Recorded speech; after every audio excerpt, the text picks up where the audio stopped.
All right, what's going on? Welcome to Kanell Bell on this Monday. We have a huge show that we have to get to, a ton of stuff. We're going to get to Colin Kaepernick's workout, Tua's injury.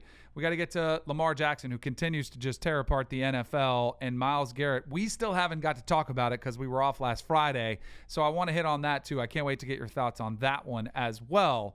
But first, really kind of one of the bigger – I was doing college football studio work in New York for CBS Sports Network. And as I was doing this, we're supposed to be covering college football, right? And yet one of the bigger storylines that was kind of overwhelming what was a really big college football Saturday was the mess that was going on with Colin Kaepernick trying to get his workout done. So there are some moving parts to this discussion. I'll try to lay out the facts, and then we'll kind of break it down. So we had talked last week about him, having this workout and what was going to happen. And I was optimistic, saying, hey, this is a good sign. Maybe this will be the start of something where he can get an opportunity. But it turned into something much more significant, much worse, whatever way you want to look at it, because there was this workout that was scheduled to occur in Atlanta at the Falcons facility. There were up to 24 teams that were supposed to be in attendance. But a few hours before that scheduled workout, Cap and his rep moved the workout because the NFL, they said, asked him to sign an unusual liability waiver, and the league denied his request to allow all media in. After the fact, the NFL released a statement saying, "We are disappointed that Colin did not appear for his workout. Today's session was designed to give Colin what he has consistently said he wants, an opportunity to show his football readiness and desire to return to the NFL." Cap did address the media for about 90 seconds after. Here's what he had to say.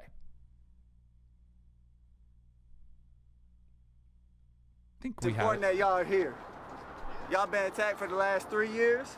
Y'all continue to be attacked. We appreciate what y'all do. We appreciate you being here today. We appreciate the work you do for the people and telling the truth. That's what we want in everything. I've been ready for 3 years. I've been denied for 3 years. We all know why I came out here, showed it today in front of everybody. We have nothing to hide. So we're waiting for the 32 owners, the 32 teams, Roger Goodell, all of them to stop running. Stop running from the truth. Stop running from the people. We're out here. We're ready to play. We're ready to go anywhere. My agent, Jeff Nally, is ready to talk to any team. I'll interview with any team at any time. I've been ready. I'm staying ready. And I'll continue to be ready. And to all the people that came out here today to support, I appreciate y'all. I love y'all. To the people that aren't here, I'm thinking of you. I appreciate you supporting from where you are. We'll continue to give you updates as we hear. We'll be waiting to hear from Roger Goodell, the NFL, the 32 teams. We'll let you know if we hear from them. Ball's in their court. We're ready to go. All right. So, Raja Bell, your reaction to the weekend's events as it pertains to Colin Kaepernick was what? I am more confused now, I think, than I ever was as it pertains to this situation with Kaepernick and the NFL.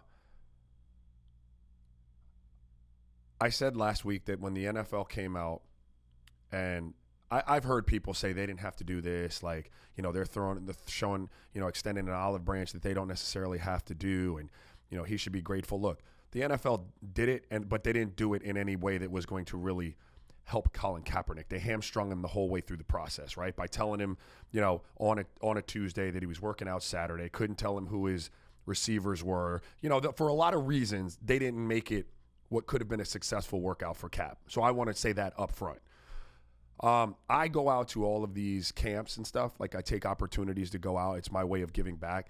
And I talk to youth. And one of my biggest messages in the speeches that I give to kids is about the potential opportunities you may see in a lifetime, right? Mm-hmm. And I usually ask them, and I'll have them put their hands up, how many opportunities do you think you'll see in a lifetime? And inevitably one person will be like 100, and you'll be like, yeah, maybe.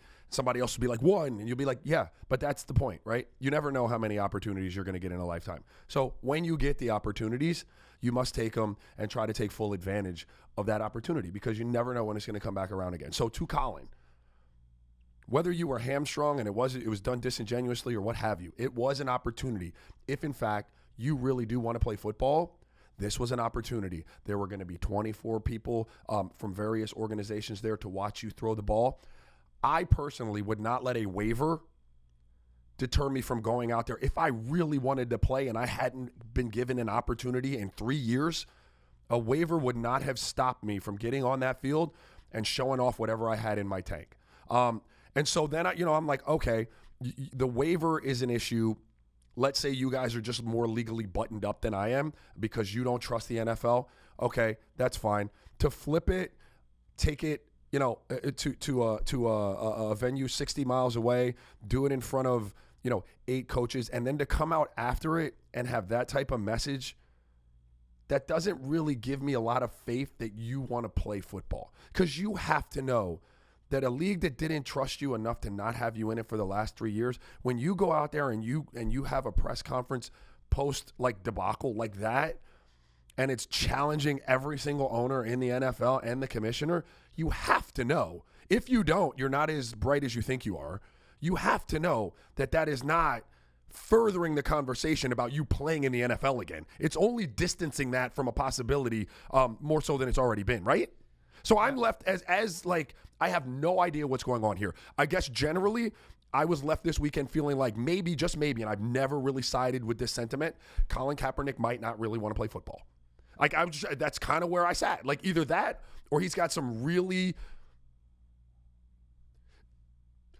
bad advice coming out of his camp as to the way he should handle himself. Mm-hmm. One of the two. Yep. I didn't think he wanted to play football again, but then I was starting to believe him as he was saying more and more, all I wanted to do is play. And so I was hopeful that, okay, maybe all these issues that they've had to deal with, the back and forth, the settlement, maybe he'd gotten some money. So he was like, okay, now that all of that's removed, I just want to play football. And that was everything you had heard from his camp, and the limited tweets that you had seen was all I want is a chance to play football. So I was buying into that. The NFL, who, was accused of blacking him out and blackballing him, said, oh, okay. And they did. Yes, they did. That. They did. And then they came out, and then they said, okay, we want to facilitate this. I don't know if I really believe them, but I was like, okay, maybe they do want to give him an opportunity. I was trying to look at the best of both sides, but from the aftermath, I'm like, man, these two sides deserve each other. Like, they're both dysfunctional. Yeah. Because I totally agree with you. I think Colin Kaepernick has gotten some horrific advice. Sorry, but Colin, if you've said, like, I actually think you've broken the mold. Like, you've actually done what you needed to do if you're Colin, right? Mm-hmm. You have said, all right, I'm going to take on the NFL. I'm going to take on these social justice type of issues and shed light on them. The NFL did not want to participate. They blackballed you with that. You figured out a way to successfully sue them and file for a settlement. And which you got. And you've leveraged that into making money on a Nike campaign, which probably puts you in a position where you might not need the NFL anymore. Exactly. You have done it. The only thing you don't get in that equation is to play football. But if you don't love the NFL and everything that it stands for, now you don't need them, baby. Like, you've done what you need to do, right? If you're Colin Kaepernick, why are we still going on with the charade, I guess, at this point, that it's, I want to play. If you really wanted to play football, Danny, just Danny Kanell, right, would you let a waiver stop you from auditioning for 24 teams? I signed a waiver every time I had a workout, and I didn't read them, to be honest. And this is more complex than that, but I would not let anything come in the way if I just wanted to play. I was trying to fight. I was willing to sign a contract with the Denver Broncos. Normally, as a vested veteran, you're guaranteed your full year's salary if all you do is make opening day roster. Right. I actually signed a waiver on there that said I would only make half of what I was supposed to make if I got hurt. Just because I just wanted to play. I just wanted to extend my career, and I went anywhere to work out either. And I know he wanted to have his own receivers. I had probably 10 of these workouts, right? And I was trying to get back in the NFL, and I was called in. I'd get a call within 24 hours. Hey, I'd get called on a Monday morning, because that was when the teams are trying to figure out, they had an injury at quarterback, and they'd say, all right, we need to fly you in. So I get a call Monday. You got to be ready to work out on Tuesday. Where am I going? Let's go. Never got to bring a receiver or choose a receiver. I know this situation is different, but you get there, there's a waiver, you got to go through a physical, Sure. You're going to meet with the team, and you're going to throw to whoever they throw out there. And sometimes there weren't even receivers out there. It was like, like they had some ball boys that are out there catching, and they almost worried about hurting the guy's head because the kid can't even catch. Balls. Exactly. I'm like, right. Well, I don't care. I'm just going to do what I can do. I was optimistic going in. I don't think he ever plays again now. Like, I don't even think it's a question. I was optimistic thinking, oh, this could play into something. 24 teams expressed interest. Yeah. But then when you hijack it because of the legal issue, those scouts who took off because they're not probably used to scouting on Saturday, a lot of bridges. Right. Yes. Again, I do have to worry about, maybe they don't care. And this is just like them rubbing the NFL's nose. That's kind of what I take. When it goes back to, do you really want to play football? That's where I don't think he does either. And I think you sent a very clear message. There's some questions I had too. So like when you say we just want to show everybody, we want to be transparent so everybody can see, what has prevented you from, I don't know, 6 months ago from just filming a workout, an entire workout, right? Put it all out there and have it say, and then do a media session. You can, because if Colin Kaepernick says, I want to hold a workout and media is invited, there are going to be all kind of people there. And you say, I don't care what teams are there, I'll send you all my video. You could have done that, and then, but the fact that saying, I don't want to do it because media is not going to be allowed and you were worried about the I don't understand that thought process. I think he's gotten horrific advice. The other thing I don't think either one of us or anybody could come even close to comprehending, because I hear Colin Kaepernick and I hear him, angry, and you can tell there's a lot of, just hostility that's built up in him. I don't think anybody can comprehend how much hatred he has received in the past 3 years. Like, you talk about villainous. Like, I think it's almost impossible for him at this point to see what we see, like from the outside, because he's just been hated on by so many people and so many insults and racist, like just awful things that have been thrown his way. I don't know if he can have like an optimistic point of view like I can. Like, hey, why don't you just go out there and work out? It's impossible. Yeah, completely jaded by the whole process. You have to imagine. And like, look, I'll say this again. Like, we'll open the whole debate over whether or not what he did was, all he was trying to do was bring awareness to something that is a real issue in this country.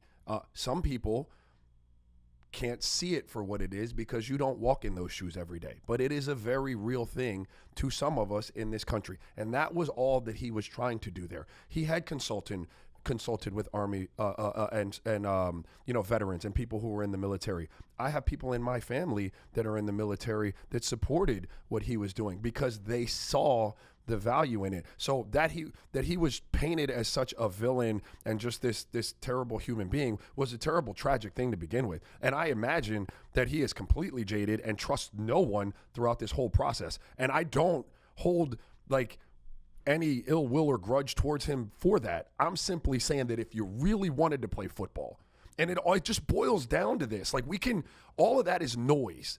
If you really want to play, and that's all you want to do, and you feel like you haven't been given the opportunity to do that, and it's the one word I keep using, here's your opportunity to do it.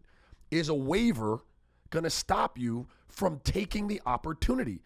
And when you let that waiver stop you from taking the opportunity and all the little things surrounding the waiver, I then have to wonder whether you really, really do want to play football. I think that's fair. I think so too. The other thing, this probably not gonna be, I don't blame the NFL for wanting a waiver. They already got sued once and they already paid him a lot of money. And from the extras that were in this liability waiver, we're pretty much protecting them from getting sued again. Correct. Like, I understand that. Well, I think that's a realistic expectation. So why wouldn't you sign off on that? If you've already got your money, you got your settlement, and you're moving forward, like, are you planning on suing again? And maybe it is. And I did read some legal concern that people were saying the NFL could still be potentially sued again for the way this all unfolded. Like, it's so dysfunctional. It's an absolute mess.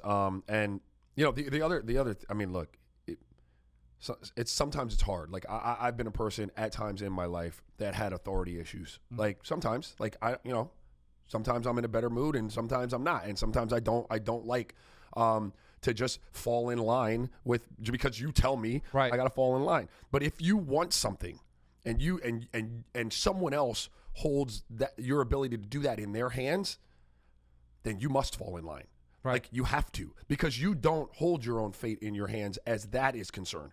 And, this is one of those situations where if for some reason you're not an authority guy and you don't usually like to bow to the will of authority, then that's not for you. Because the NFL, you're not winning with the NFL when it comes to that. It's the NFL. They're telling you under what circumstances you're going to be able to do this. And if that doesn't make sense to you, then I would again say you must not really want to play football that bad. I think you make a really good observation because I do think that had a lot to do with this. Like, you can't tell us how to Correct. do That's things. what that boiled down to. But ask anybody else who's had workouts. You do things on their terms. Correct. You know, if you want to play in their league, you have to let them facilitate it. And I do think that had a lot to play with it. The Eagles, Chiefs, Redskins, Jets, Titans, 49ers, and Lions are teams that were at the workout. No offer or workout with any other teams after this. Again, we'll keep you updated on it, CBS Sports HQ. I don't think he plays again after the way this played out, and it's just going to be an unfortunate part of this whole thing, and we'll keep you updated on it. All right, speaking of unfortunate incidents, Tua Tagovailoa out for the year for Alabama. We'll tell you what that means for him, for Bama, for his draft stock, all that and more next on Kanell Bell.